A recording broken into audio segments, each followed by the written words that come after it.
Saludos cordiales y una feliz tarde para todos desde el departamento de La Guajira. Carlos Ducate Vilmora, la voz del Caribe, para el programa Siempre Venezuela, Venezuela Siempre. Ante todo, un cordial saludo a Alan Peralta y al equipo de producción y, por supuesto, a ustedes, los invitados, los principales protagonistas, cada día que ven nuestra programación. Hoy tenemos la historia de Venezuela, una historia viva que no hay que olvidar, el gumancismo. Espero que les agrade este tema y por supuesto va dirigido sobre todo a la generación de relevo. Antonio Guzmán Blanco nace en Caracas el 20 de febrero de 1829, hijo de Antonio Leocadio Guzmán, fundador del Partido Liberal, y de Carlota Blanco Jerez de Aristigueta, pariente cercana de la familia Bolívar. Fue abogado egresado de la Universidad Central de Venezuela y además político, funcionario público, diplomático y líder del Partido Liberal. Fue uno de los principales jefes de la Federación durante la Guerra Federal, que generó un importante proceso de movimientos poblacionales. Pasado este acontecimiento, Guzmán Blanco forma parte del gabinete de Juan Crisóstomo Falcón como diplomático, donde tiene la oportunidad de viajar a París, ciudad en la que surge la idea de transformar a Venezuela en un país de la modernización. Antes de 1870 reinaba la anarquía en el país. Los liberales se encontraban descontentos ante el predominio de los conservadores en las filas del gobierno. Guzmán Blanco, una vez instalado en Caracas, encabezó una de las facciones que le hacían oposición al régimen, junto con un grupo de liberales descontentos. Los periódicos, La Opinión Nacional, El Diario de Caracas y La Unión Liberal fueron los voceros de este grupo opositor. Para este momento se preparaba un movimiento revolucionario por parte de Guzmán Blanco. El 14 de febrero de 1870 invade por la playa de Curamichate en la región coreana, e inmediatamente todos los jefes en armas lo reconocen como caudillo de la revolución. El 24 de marzo, Guzmán Blanco inicia su marcha hacia la capital por la vía de Barquisimeto a Carigua, San Carlos y Valencia, acompañado de las distintas fuerzas que reconocen su jefatura. El 26 y 27 de abril de 1870 se realizó entonces la toma de Caracas por parte de los revolucionarios. Estos derrotaron a las fuerzas del general José Ruperto Monagas, quien se asiló en el Palacio Arzobispal. Inmediatamente, Guzmán Blanco lanza un manifiesto convocando a un congreso plenipotenciario, declara vigente la Constitución de 1864 y nombra a su gabinete. Para este momento es nombrado presidente provisional del país. Con el triunfo de la Revolución de Abril, Antonio Guzmán Blanco conquista la jefatura del país y es electo presidente constitucional a partir de esta década.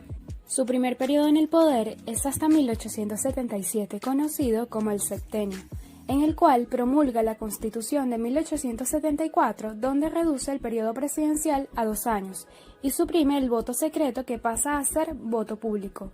También cambia el nombre de su partido por Gran Partido Liberal Amarillo. Establece el matrimonio civil, el registro civil y la abolición de los fueros eclesiásticos. Comienza la política de construcción de obras públicas, entre ellas el Palacio Federal, el Panteón Nacional y el Teatro Guzmán Blanco. Durante su primer periodo circulaba únicamente en Caracas el periódico La Opinión Nacional. Su formato era prácticamente de revista, solo proyectaba con claridad la situación cultural de la ciudad capital, a pesar de incluirse con frecuencia noticias de otros estados del país. Apareció bajo la dirección de Fausto Teodoro de Aldrey. Constituía un órgano del gobierno, por lo que se exaltaba en sus páginas la gestión de Guzmán Blanco. Entre los redactores de La Opinión Nacional figuraban Nicanor Bonet Peraza y Eduardo Calcaño. El periódico se publicó desde el 68, cuando se anunciaba la candidatura de José Ruperto Monagas, hasta 1892, después de pasar varias aventuras. Guzmán Blanco sueña con una Venezuela moderna, ilustrada, desarrollada e industrial.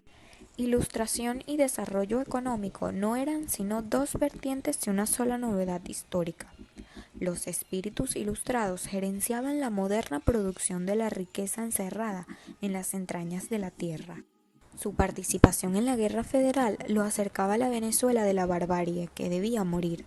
Conocía a los caudillos y reunía las condiciones para atraerlos y utilizarlos bajo su hegemonía. Al mismo tiempo, era un civil con estudios que se había sumado en Estados Unidos y ya en Europa en misiones diplomáticas. El paso de la barbarie a la civilización era más complejo y Guzmán, para lograrlo, emprendió de inmediato la modernización del Estado. Lo que Venezuela debía hacer, según el ilustre americano, era buscar el modo de atraer esos capitales y esa inmigración, darles estímulo y facilidades. Guzmán estaba convencido de que cada inversión extranjera desataría a su alrededor una cadena de procesos de desarrollo global. Pero primero había que atraer ese factor desencadenante sin tomar demasiado en serio las leyes miopes y restrictivas del país. Fue en el quinquenio a partir de 1879 cuando se desataron los fabulosos planes de Guzmán en Guayana. Estos incluían por un lado enormes concesiones territoriales, en exclusiva, a capitalistas extranjeros por 99 años, y por otro, un reordenamiento administrativo, creando territorios en función del soñado desarrollo. Fue una fórmula utilizada para toda la periferia abandonada del país. Así nacieron el territorio Guajira, el territorio Armisticio, el territorio Amazonas, el territorio Orinoco, el territorio Caura, entre otros. Sin duda, la actuación de Guzmán y de otros funcionarios como Venancio Pulgar no era tan angelical y desapegado de intereses materiales, según González Guinán. La sociedad no experimentaba grandes transformaciones en el septenio, pero tampoco permaneció al margen de los cambios de la época. El programa de gobierno contemplaba las clásicas políticas de cambio social del siglo XIX, la inmigración y la educación. Es decir, se comenzó a observar ciertas renovaciones en las costumbres. En consecuencia, un importante desarrollo se aproximó para Venezuela. El cine llega al país el 11 de julio de 1896 a la ciudad de Maracaibo, gracias al empresario Luis Manuel Méndez, quien importa por primera vez un vitascopio. Luego, unos 6 meses más tarde, llega un cinematógrafo que presenta algunos de los programas de los hermanos Lumière, y es el 28 de enero de 1897 cuando se proyecta en el Teatro Baral de Maracaibo las 2 primeras películas venezolanas, las cuales tienen por nombre Un célebre especialista sacando muelas en el Gran Hotel Europa y Muchachas bañándose en la laguna de Maracaibo. Además, se comienza a conocer por iniciativa del gobierno de Carabobo sobre la filmación de varias películas conmemorativas del 5 de julio de 1908, aún bajo la presidencia de Guzmán Blanco. Las escenas típicas de este periodo eran las actualidades, diversiones públicas, filmación de los actos oficiales y las exaltaciones del gobierno de turno, siendo estas últimas las de mayor proporción. Por otra parte, la cultura urbana como la conocía Guzmán, gracias a las capitales europeas, no se concibe sin monumentos y edificios importantes. Es por ello que el fuerte contraste de Caracas, una modesta ciudad colonial, en comparación con las grandes ciudades que él había visitado, lo incita a convertirla en un pequeño París. Es decir, puertos, ciudades y puertas de entradas debían proyectar un país moderno de ideas liberales y civilizadas. En tal sentido, entre las principales obras de gobierno del guzmancismo, tendientes a fortalecer el poder central y cohesionar la identidad nacional, figuran la construcción del Capitolio en 1873, la construcción del Templo Masónico en 1876, la creación del Bolívar de Plata como unidad monetaria nacional en 1879, la declaratoria oficial del Gloria al Bravo Pueblo como himno nacional en 1881, la inauguración del ferrocarril Caracas-La Guaira en 1883 y la creación del Teatro Municipal en 1885. Sin duda, los 3 periodos en los que gobernó Guzmán Blanco son conocidos como el septenio, el quinquenio y el bienio, aunque este último no lo completó.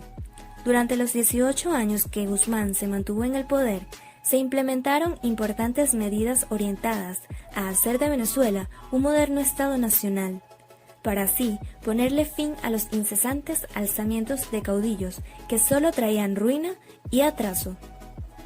Una vez apartado del gobierno, Desde mediados de 1887 hasta julio de 1889, concentró Guzmán sus esfuerzos diplomáticos en la solución del conflicto de Venezuela con Inglaterra por los límites de la colonia guayanesa, planteando al gobierno británico que la frontera se fijará en el río Esequibo. Una vez alejado de Venezuela y del poder, se dedicó a escribir sus memorias. Finalmente, sus últimos años transcurrieron en París, donde murió en julio de 1899. Sin duda, la sociedad venezolana experimentó avances y acciones modernizadoras que son valoradas hoy en día. Esto es para que muchas personas que no conocen la historia real del país de Venezuela sepan lo que hizo este insigne presidente de Venezuela. A pesar de todas las críticas, logró lo que muchos no pudieron hacer en el siglo XX. Nos despedimos a esta hora. Carlos Ucategui Miura, La Voz del Caribe, para el programa Siempre Venezuela, Venezuela Siempre.